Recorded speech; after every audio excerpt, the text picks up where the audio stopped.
Muy buenos días a todos, bienvenidos a este nuevo vídeo del canal. Mi nombre es Héctor Moedano y como siempre un placer estar con todos vosotros. Continuamos con un nuevo material dentro del Financial Reporting Analysis. Recordad simplemente que estamos revisando todos los estados financieros, estamos trabajando o hemos estado trabajando el balance.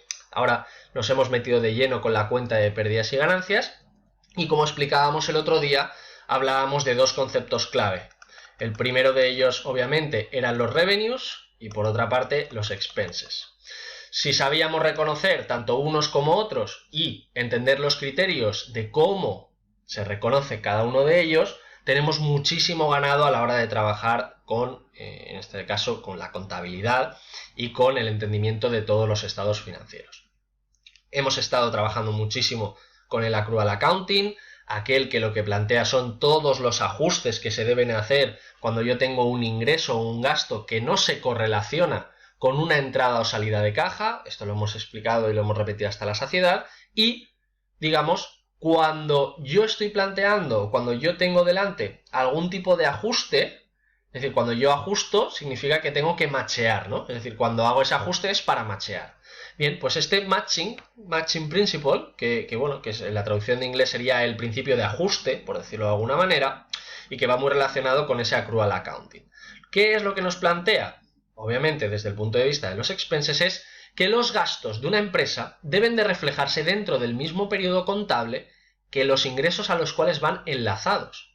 Claro, fijaros, aquí mayoritariamente van a ser costes variables, porque un coste fijo se suele diluir entre todo lo de la empresa. Si yo tengo salarios, pues yo no puedo decir, no, es que el salario de esta persona concretamente ha generado tanto dinero, salvo que a lo mejor sea, pues, en este caso un comercial, etcétera, pero no suele ser muy común. No obstante, determinados costes variables, como puede ser el coste de ventas, el coste de inventarios, sí que muchas veces deben de ir enlazados, deben de ir dentro del mismo periodo contable que los ingresos que se generan. Aquí he decidido coger un ejercicio muy interesante de corporatefinanceinstitute.com. Os recomiendo también si queréis que os paséis por allí. A mí, ya os digo, lo he visto y me ha parecido muy interesante y que hace justamente una reflexión sobre esto que vamos a ver, ¿no? El matching principle, que lo que nos plantea es que estos mismos costes que yo sí que puedo imputar concretamente a esos ingresos que está dando mi empresa, deben de ir enlazados o deben de ir dentro de la contabilidad de ese mismo periodo. No puedo tener aquí un ingreso y luego un coste variable el año siguiente.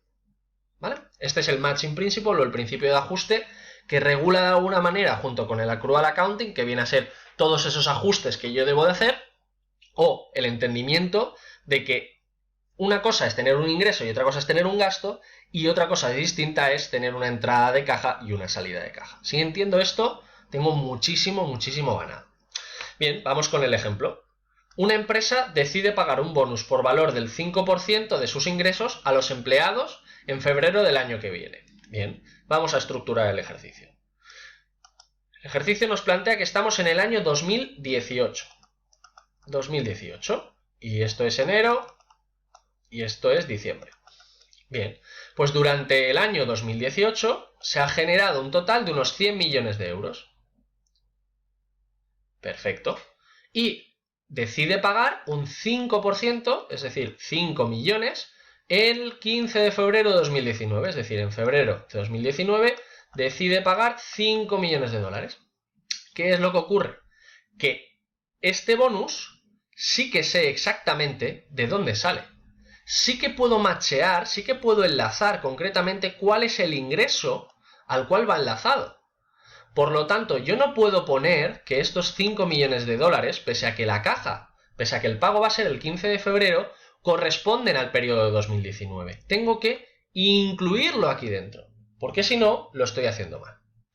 Bien, vamos con el ejemplo y con el ejercicio, que es muy sencillito. O sea, al fin y al cabo, lo único que nos están planteando es el matching principle. Lo que trata de hacer es que los gastos que sí que tienen un ingreso reconocido o un ingreso sobre el cual podemos justificar que vienen derivados, deben de incluirse dentro de las mismas cuentas. Por lo tanto, si yo he tenido 100 millones de dólares de ingresos en 2018 y estos bonus, y este bonus, pese a pagarse en 2019, corresponde a este ingreso de 2018, el bonus debe de estar incluido dentro de las cuentas de 2018 y no de 2019, pese a que la salida de caja en el estado de cambios de flujos de efectivo sí que reflejará en 2019 una salida de caja. Por otra parte, ¿qué le ocurre al balance? Pues lo mismo. En el balance tendré X caja, ¿vale? Correcto, tendré X caja y lo que plantearé será lo siguiente. Por un lado, tendré que hacer todo el ajuste, porque fijaros, si yo tengo X aquí en caja, por ejemplo, 5 millones de dólares, ¿qué es lo que me va a ocurrir con ese bonus que no he pagado aún? Pues que estará como un pasivo pendiente. Por lo tanto, en el año 2018 se me va a quedar como no ha habido salida de caja, por lo tanto mantengo el balance, pero sí que tengo un pasivo corriente a pagar el 15 de febrero por un total de 5 millones de dólares. ¿Cómo haré el ajuste aplicando el accrued accounting? Pues muy sencillo. En el balance de 2019 tendré una salida de caja por valor de 5 millones y automáticamente se me irá del pasivo este bonus a pagar por valor de 5 millones de dólares. ¿Se entiende? Como veréis, no es excesivamente complicado, creo que es un ejercicio que toca un poquito todo, veis la relación también que existe entre la cuenta de pérdidas y ganancias, el balance y también el estado de flujos de efectivo y por lo tanto pues me ha parecido un ejemplo muy interesante para poder trabajarlo. Dicho esto, vamos a arrancar con todos los gastos que por desgracia para las empresas existen y cómo reconocerlos. Acordaros que ya lo hemos hecho con los contratos de larga duración y con los pagos, en este caso aplazados, para todo lo referente a los revenue recognition, pero también existe una parte, un bloque de expenses recognition donde hablaremos de depreciación y donde hablaremos también de inventarios, ¿vale? Bueno, creo que hay alguno más, pero bueno, ahora mismo no recuerdo, lo veremos. En primer lugar, los inventarios. Se trata de uno de los conceptos más importantes. De hecho, dentro de este contenido de Financial Reporting Analysis existe un módulo específico para trabajarlo, ¿vale? Yo voy a hacer una introducción que va a conllevar el final de este vídeo y el inicio del siguiente, donde vamos a trabajar con todos estos métodos con los que podemos trabajar o por lo menos valorar los inventarios. El primer elemento o la primera clave es que los inventarios están compuestos de 3 partes. Es decir, un inventario puede referirse a una materia prima, como puede ser, pues no sé, en este caso cualquier material, madera, por ejemplo, que necesitamos para realizar una mesa. Es decir, pensad aquí que yo puedo tener la madera como materia prima. Podemos tener un producto en fabricación que pueda estar ahora mismo en la línea de producción de, pues no sé, las patas o la parte principal de la mesa. Y podemos tener también ya esas mesas completamente construidas como producto terminado. Pues ambas tres, tanto materias primas, WIPs, que se llama Work in Progress, y producto terminado, las tres hacen el inventario total. ¿Vale? Por lo tanto, si estamos hablando de unas o de otras, tenemos que verlas como un conjunto. Sí que es cierto que a lo mejor la materia prima o el WIP o el producto terminado tiene unos costes distintos porque aquí hay que ir sumándole. Veremos también las distintas formas en las que yo puedo ir creando desde una materia prima hasta un producto terminado, pero esto ya os digo, va desde un punto de vista de una contabilidad más específica, que desde el CFA tampoco nos van a exigir, pero sí que lo tengamos desde un marco más o menos entendido o que lo podamos conocer de una forma lógica. Bien, a la hora de valorar los inventarios, esto es súper importante porque si yo valoro los inventarios voy a poder saber cuál es mi cost of goods sold, es decir, cuál es el coste variable aplicado a esos ingresos que luego voy a tener. Existen 4 tipologías o 4 formas de valorar los inventarios. La primera es la identificación específica, es decir, esta es aquella cuando sabemos exactamente qué producto estamos vendiendo y cuáles quedan en el inventario. Os he puesto aquí pues, un ejemplo muy sencillito, como es el de las obras de arte.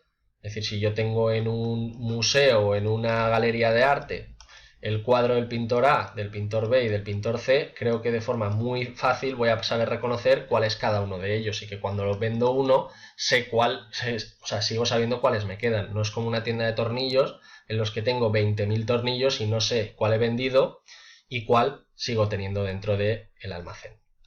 Por otra parte, el FIFO, que se va a utilizar tanto en el estándar internacional como el US GAAP, que es first in, first out, es decir, se valora o se tiene en cuenta las entradas, lo primero que entra será lo primero que sale y con ello su valoración. Con el LIFO ocurre de forma contraria, es decir, last in, first out, es decir, lo último que entra va a ser lo primero que sale, y luego hablaremos pues de la relación que tienen este tipo de metodologías cuando el contable o cuando el equipo directivo tiene previsto o tiene estudiado pues que se pueden encontrar con periodos de alta inflación. Suele ser muy interesante porque al final mayor gasto implica o mayor reconocimiento de gasto implica menores impuestos, lo veremos. Y luego por último el weighted average cost, que viene a ser pues el coste medio. Este se puede utilizar en ambos, ¿vale? Importante que en el LIFO, es decir, que en el estándar internacional no se puede utilizar el LIFO, ¿vale? Criterios particulares, tampoco vamos a entrar ahí de por qué, pero simplemente que lo entendamos. Es decir, se puede utilizar todos en ambos, a excepción del LIFO, que solo se puede utilizar con el US GAAP. Bien, en el siguiente vídeo nos vamos a meter al detalle, vamos a hacer un ejercicio para todos ellos y que creo que lo vamos a poder entender de una forma tremendamente sencilla. Como os digo, tened en mente que el examen del CFA cubre o nos va a permitir tener de tiempo unos 90 segundos por pregunta. Por lo tanto, no nos van a pedir aquí que analicemos unos inventarios súper extensos. Va a ser un ejercicio simple, un ejercicio que obviamente va a tener todos los datos necesarios y que si los sé coger voy a tener pues muchísimo avanzado, ¿vale? Dicho esto, dejo el vídeo por finalizado, espero que os haya gustado. Si es así, te puedes suscribir, pásate por el blog de Rankia también, que te dejo en la descripción, tienes las diapositivas y nos vemos en el siguiente vídeo. Un saludo.